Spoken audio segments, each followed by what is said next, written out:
Opa, seja bem-vindo aqui a mais um vídeo do meu canal, eu sou o Lucas Knaip e vamos falar um pouco sobre o top 10 das dívidas entre os clubes brasileiros com a União. Não são todas dívidas totais, né? Isso daí vai ter um vídeo futuro quando a lista for divulgada, já que é a lista que está disponível do ano passado. Mas soltou a dívida com a União, uma matéria do Valor Econômico, também feita pelo Globo Esporte, divulgou um pouco os valores. E o Corinthians continua disparado o maior devedor à União em todo o Brasil.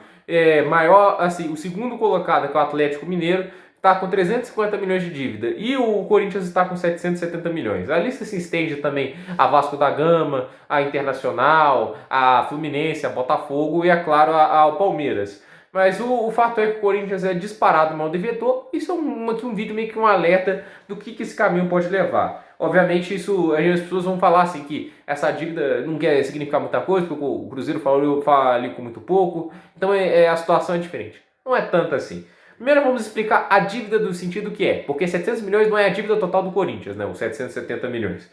Esses daqui são entre pagamentos de impostos não feitos, contribuições previdenciárias e FGTS. Esses são os não pagos. Isso quer dizer a folha de pagamento, tudo. Não quer dizer estádios, entre outras dívidas salariais. Isso aí é uma coisa interna do clube no meio privado. Outras coisas que tem que significar, o ranking que eu vou falar aqui agora, para vocês que estão com um pouco de curiosidade, o ranking o Corinthians lidera com 737 milhões, Atlético Mineiro 356, Vasco da Gama 256, Botafogo 251, Flamengo 224, a Confederação Brasileira de Vela e Motor 219, não são só clubes de futebol, tá? Só para afirmar aqui. Fluminense 173, Guarani 141, Internacional 130 e Palmeiras 88 milhões. Todos esses valores em milhões de reais. Esses valores aqui são apenas entre impostos não pagos e FGTS entre contribuições previdenciárias. Tem outras dívidas que tem a ver com folha salarial, estádios, imóveis, todo esse tipo de situação. Isso aí interfere mais porque o Corinthians também é o que mais deve nesse outro tipo de situação, que são as dívidas como o Itaquerão, que é uma dívida enorme. Para quem não conhece, o Itaquerão foi construído para a Copa de 2014, que não era para ter sido construído porque o Morumbi era o projeto inicial. Só que Ricardo Teixeira, que era brigado com o presidente de São Paulo, resolveu transferir para lá. E com a ajuda de André Sanches e de Luiz Inácio Lula da Silva, que ainda era uma pessoa muito influente naquela época, foi construído o Itaquerão. O projeto era 250 milhões, passou de 1 bilhão o custo por causa do superfaturamento, o caso de corrupção, tudo isso. E no final, o Corinthians herdou um grande abacaxi na mão, consciente que isso ia acontecer. Fato é que hoje o Corinthians está muito endividado e isso só tem um caminho: colapso, igual o Cruzeiro teve. Ah, Lucas, mas o Cruzeiro colapsou com 700 milhões e o Corinthians está com 1,2 bi. Por quê? Porque são situações diferentes. Mesmo sendo clubes grandes, né, ambos os dois, muito bem sucedidos, o Cruzeiro até mais Libertadores que o Corinthians, existe uma coisa chamada torcida, direitos de imagem. Quando você tem mais torcida, mais audiência você tende a ter e mais os seus produtos são vendidos. Então, o que isso quer dizer? Vai haver mais grana de patrocinadores, mais direitos de TV por causa do público maior que você agaria, entre outras coisas, são exponencialmente aumentados por causa da torcida que você tem. É por isso que o Corinthians assim, ele consegue aguentar mais uma situação de dívida que outros clubes menores. A Portuguesa, por exemplo, ela colapsou com 400 a 300 milhões, que é muito alto para um clube pequeno. A questão é, o Corinthians está em 1,2 a 1,3 bilhão. Ele aguenta por causa da torcida, mas todo ponto tem um teto. Qual é o problema de aumentar dívida? Aumentar mais essa dívida enorme?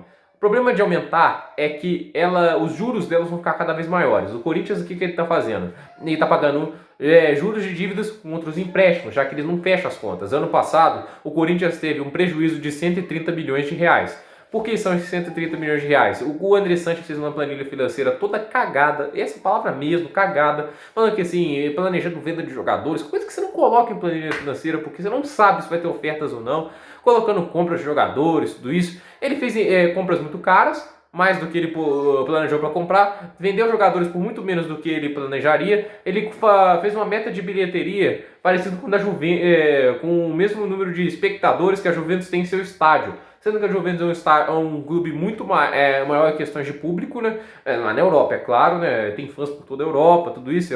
Basta ver a quantidade de seguidores que esses times têm nas redes sociais. E o fato é que a Itália é um país rico e o pessoal pode pagar ingresso, não importa o quão caro seja. Ou seja, metas estúpidas, isso tudo para planejar um superávit, o Sanches falou isso, de 1 milhão de reais.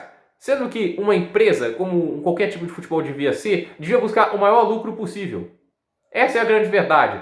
E o fato é que o André Sanches fez uma planilha esse ano, mais ou menos prevendo um lucro mínimo, que é uma coisa absurda de se pensar, e ainda planejando fases da Libertadores como um plano de meta. Ou seja, como você não vai para a Libertadores, obviamente você vai ganhar menos dinheiro, porque a premiação da Copa Sul-Americana é muito menor, não tem transmissão por TV aberta, já está no DANS, né? DANS ou Dazan? Dazan, né? Eu não sei o nome corretamente, mas a transmissão está no Dazan, não está nem em TV aberta, nem em TV fechada, ou seja, está cada vez mais inacessível.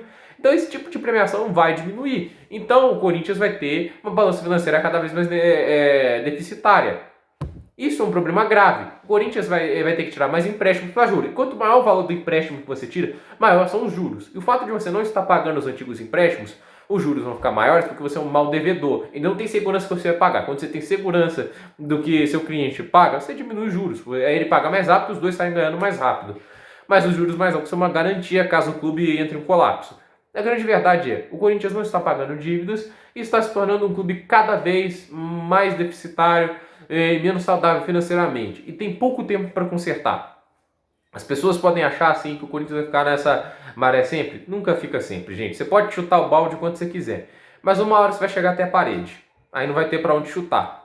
O André Sanches só está chutando o balde para frente, até para o próximo presidente, como ele sempre adora fazer, e depois puxar o crédito por bons resultados. A questão é, o Corinthians fez boas mexidas essa temporada? Não estou dizendo que essa temporada do Corinthians vai ser um desastre. Óbvio que a não classificação para a Libertadores foi ruim, mas o time tem um elenco forte, tem um bom treinador, ele pode fazer uma boa campanha no Brasileirão. Mas a verdade é que o Corinthians, nessa situação financeira, o futuro fica comprometido. O agora não é tão ruim assim. Tipo assim, em questão de elenco, financeiramente é terrível. Mas o agora do Corinthians, assim, o futuro do Corinthians é nebuloso por causa dessas dívidas. De todos esses clubes que estão aqui.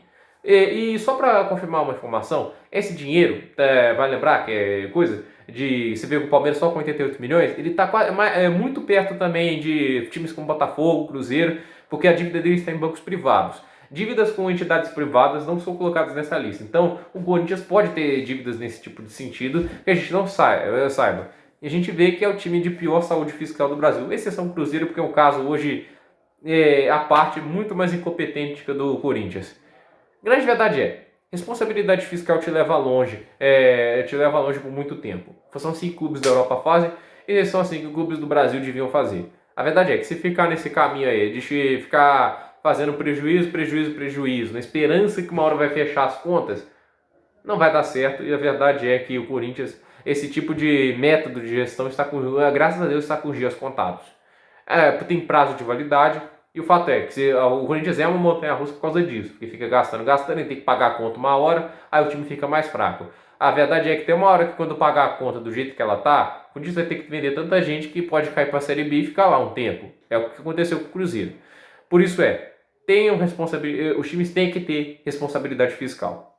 Isso é uma condição essencial para o sucesso de um clube. Sem isso, você pode ter seu sucesso temporário, mas um futuro terrível pela frente. Essa é a minha análise sobre essas dívidas enormes. Por esse vídeo é isso. Dúvida nos comentários. De novo, deixe seu like, se inscreva no canal, compartilhe o vídeo e até o próximo vídeo.